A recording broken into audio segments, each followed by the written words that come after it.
The story of Buried. In the year 1885, a blacksmith named Jebidiah Brown was living in a mining town called Purgatory Point in the Old West. Unbeknownst to the local miners, these mines contained large amounts of element 115. This element had been sent to Earth in the year 5 AD by a race of creatures known as the Apothecans, hoping that humanity would one day use it to help them reach argarthan. Exposure to element 115 could cause many different side effects, including short-term memory loss, psychosis, 115-induced delusions, and the reanimation of dead cells, causing the dead to turn into the undead. They believed humanity would one day use element 115 to wage war amongst themselves, opening a rift that would allow the Apothecans to escape the dark ether.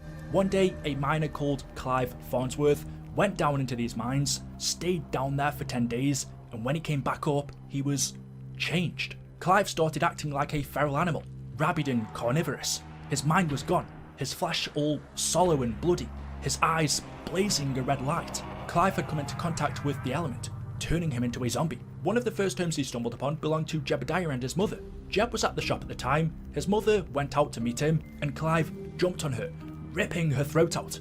Witnessing the event, a neighbour called Old Bill ran over, put 2 shots through Clive's skull, shooting him dead like a dog, and Jebidiah's mother was then laid to rest. The day's the 14th of April, the year of our Lord 1885. A day I will hold dear until my last. I have done and spent 30 years of my life in Purgatory Point. My ma brought me out here when I was but 10 years young. She hoped to give us a chance at a new life. They're good folk here in Purgatory Point. Sure, sometimes they get a little rowdy, and maybe we stray too far from heaven's gaze, but what do you expect from a frontier mining town? Something happened to one of the miners. Clive Farnsworth, a good man, came by the shop a few times. Anyway, he went down into that mine, stayed down there for 10 days. When he came back up, he was changed. They say he was like a feral animal, rabid and carnivorous. His mind was gone, his flesh all sallow and bloody, his eyes ablaze in a red light. First home he stumbled upon was me and Ma's. I was at the shop at the time. Ma went out to meet him, and Clive, Doc said it happened quick. Clive jumped on her, ripped her throat. Old Bill ran over, put 2 through Clive's skull, shot him dead, like a dog. But Ma, she's been laid to rest now. She'll rise up to heaven, and bless her soul, she'll be greeted with open arms. That mine. They've been digging for that blue rock. Some folks say you stare too long, you'll find the devil in it. I need answers. I need to understand what happened. I'll head down to that mine tomorrow. Wanting to find answers as to what had happened, Jebidiah went into the mine, planning to only be down there for a few hours investigating the blue rock. However, when he came back up, the townsfolk told him he was missing for 5 days. Later that night, Jebidiah had visions in his sleep. He described it as 2 angels coming down to him from heaven, where they told him he needs to be ready, to prepare for what was coming. He was told to build a machine that would grant him great power. This machine was complex, requiring craftsmanship and mechanical skills that he didn't have. Jebidiah told them such, but they said not to worry. They would guide his hands. They wanted him to build a pack-a-punch machine. Little did he know, these angels were the keepers. The day's the 19th of April, the year of our Lord 1885. Somehow. I don't know how it's possible. Last I recall, I was headed into the mine. I swear, I was only down there for a few hours. When I come back up, townsfolk say I've been missing for 5 days. Then there was last night. When I slept, I had a vision. 2 angels came down to me from heaven. They told me I needed to be ready to prepare for what was coming. And what was coming, they would not tell me, but how to prepare. Build a machine, they said. A machine that will grant you great power. Now, this machine was complex, requiring craftsmanship and mechanical skill I did not have. I told them such, but they said not to worry. They would guide my hands. The way they described it, it sounded like an oven or a kiln. You stick your rifle inside, and when it come back out, well, let's just say that rifle would pack a serious punch. Over a week later, Jebidiah had completed his invention and it became the talk of the town. People came from far and wide, eager for a chance to upgrade their firearms. Due to his success, he prayed every night, thanking the heavens for sending the 2 angels. Then, that night, they returned to him in yet another vision. They told him there was another machine they wished him to build. They called it the argarthan device, said it had the power to grant that which one truly desires. They said he needed 3 things: the blood of an elder god, an elemental shard, and a metallic vessel to harness and carry both.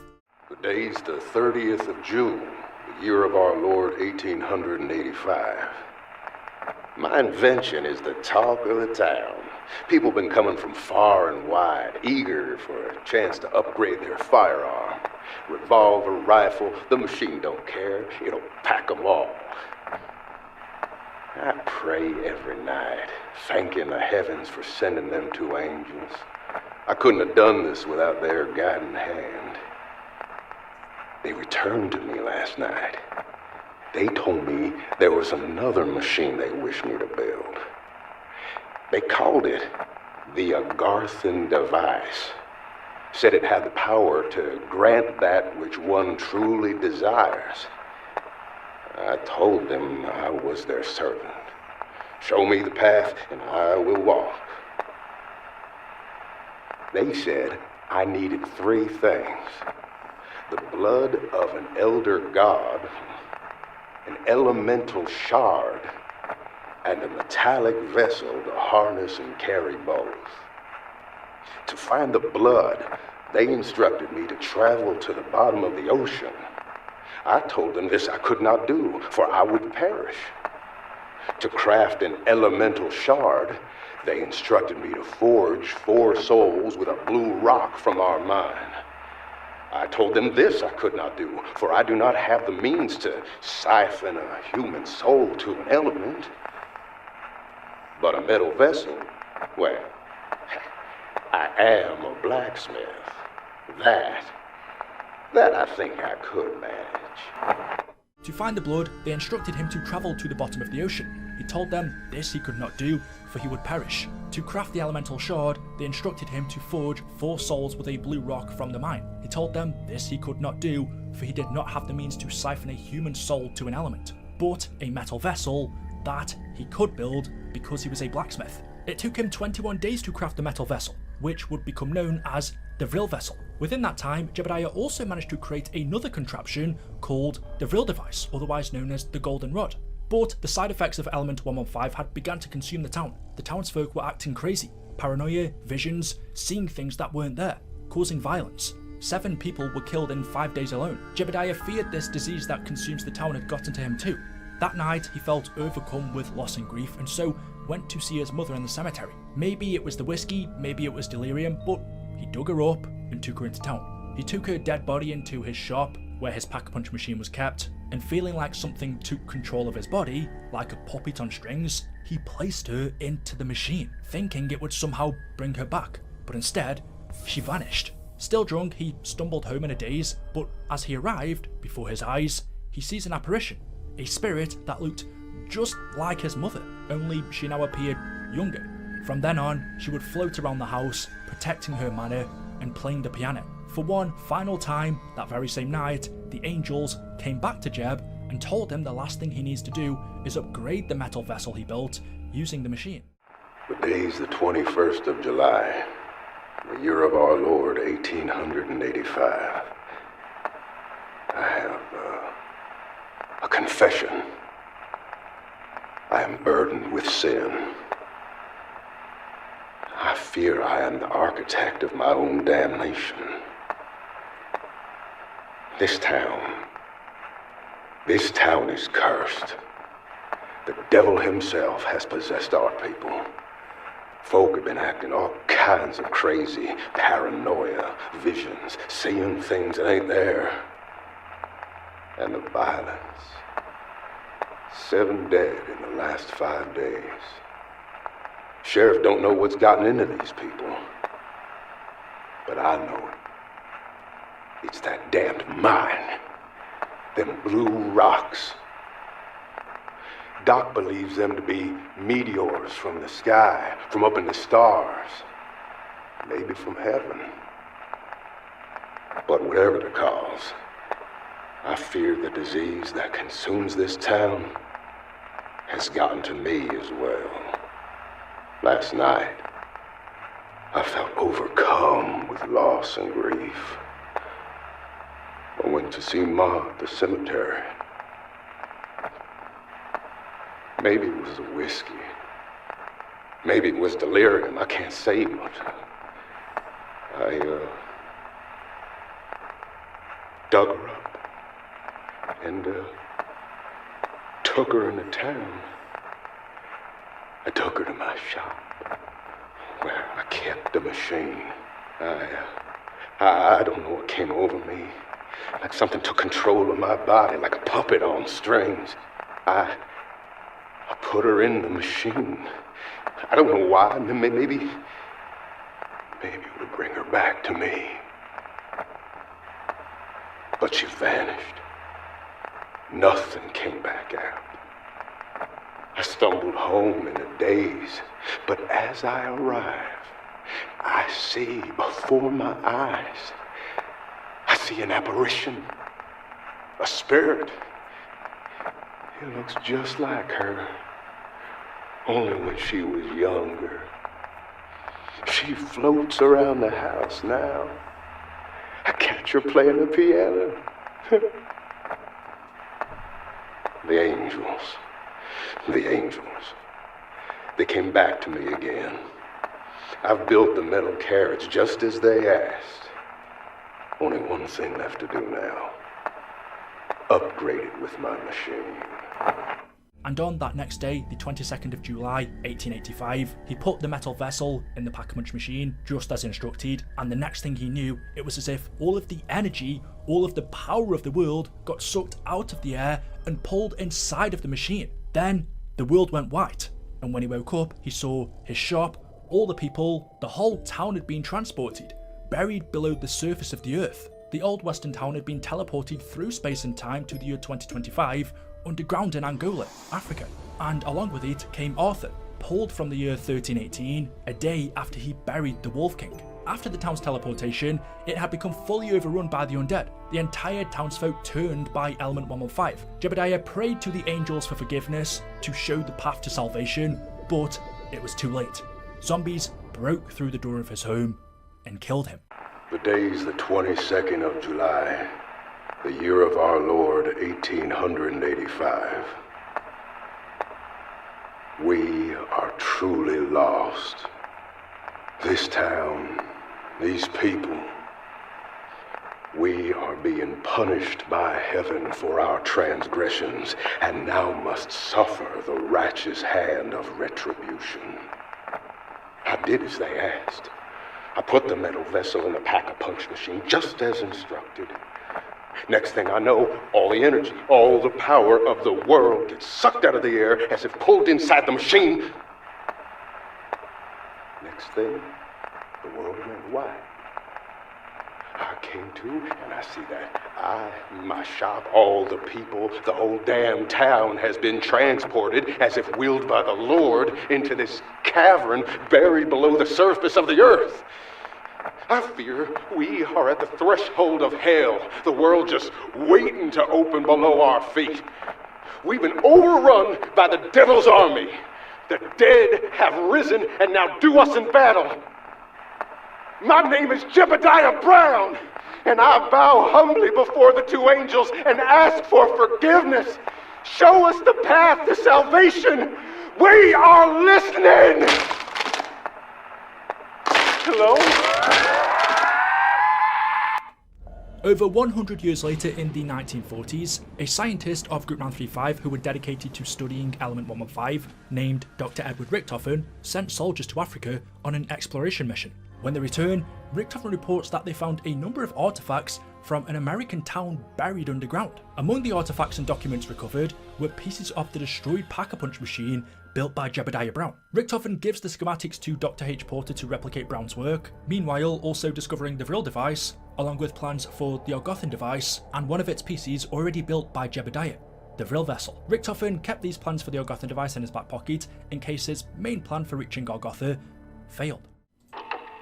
Log entry 937, date May 15th, 1942. Dear Diary, our men have safely returned from Africa, where they recovered a number of artifacts buried underground in some sort of subterranean cowboy village. Apparently it was American. That's right, an American cowboy western town, buried underground in Africa. Stupid American Schwein, with their apple pie and their baseballs, all thinking they could just waltz into another country and claim it as theirs. There is no art to their work. But I digress. The boys have returned with a number of fascinating articles and documents. They have pieces from a destroyed machine called the Pack-a-Punch. With a name as clever as that, it must be American. I have given the schematics to Dr. Porter. Perhaps he will have better luck replicating Jebidiah Brown's work. Speaking of that blacksmith, we also recovered plans for the argarthan device. It seems that the blacksmith already built one of the pieces, the fabled Vril vessel. The argarthan device, a device capable of granting that which one desires. Almost like a genie in a bottle. I think I shall keep this genie in my back pocket. If my plan fails, and it won't, perhaps this device can get me to Argartha. After almost another century passed by in the year 2035, a set of characters known collectively as Victis, following the destruction of Earth, were led by two mysterious voices, former Group 935 scientists, Dr. Maxis and Dr. Richtofen. Victis were to activate polarization devices in both of their favours in order to mend the rift caused by the destruction of Earth.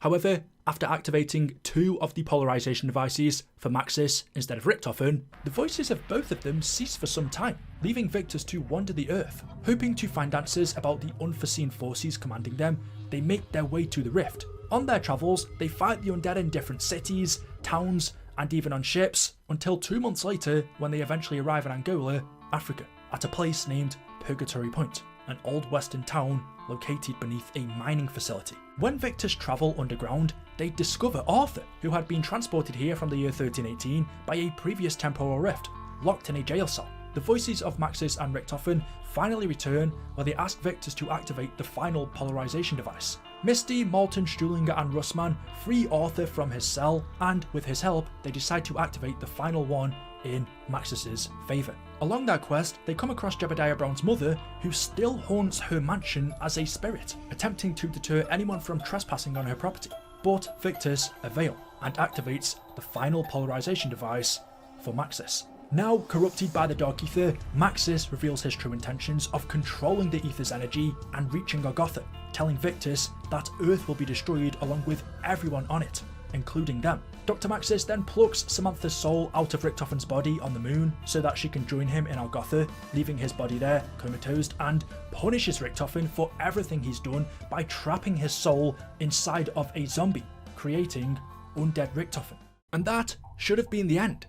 But in a different dimension, known as Dimension 63, well, let's just say a whole load of things went on. But basically all you need to know is this timeline's version of Dr. Maxis made a deal with a godlike figure known as Dr. Monty to resolve the paradox brought by the creation of the multiverse and create a new reality. one free of apothecants, but it would only work if they enlisted the aid of souls who had lived through and survived the fracturing.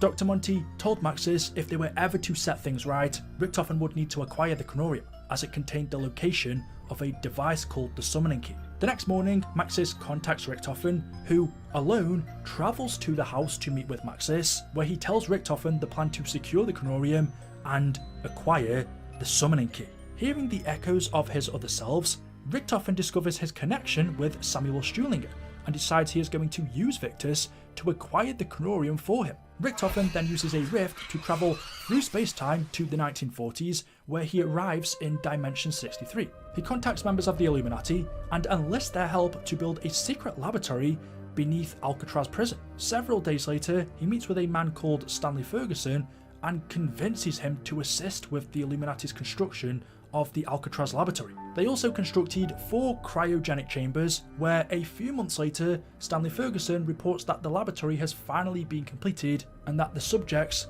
Misty, Malton, Stuhlinger and Russman, will be placed in the chambers when they arrive. Security measures were put in place, so the chance of the Americans detecting Richtofen's laboratory was very unlikely, and in order to power his laboratory and the stasis chambers, he used ley lines to draw power from Broken Arrow's drill in Nevada. Having overseen the construction of the laboratory beneath Alcatraz, Richtofen returns to Dr. Monty's house, where he reaches out back through space-time to the Victis crew in Angola, buried, and offers them an escape portal from their dimension's soon-to-be-destroyed Earth. Little did they know his hidden agenda of using them to acquire the Chronorium. At the same time, Richtofen also instructs undead Richtofen to follow Victis and recover their blood vials later on. Pursued by undead Richtofen and an army of zombies, Victis then enters the rift and leaves buried. Soon after, Dimension 63's Maxis destroys Earth and all of its surviving inhabitants.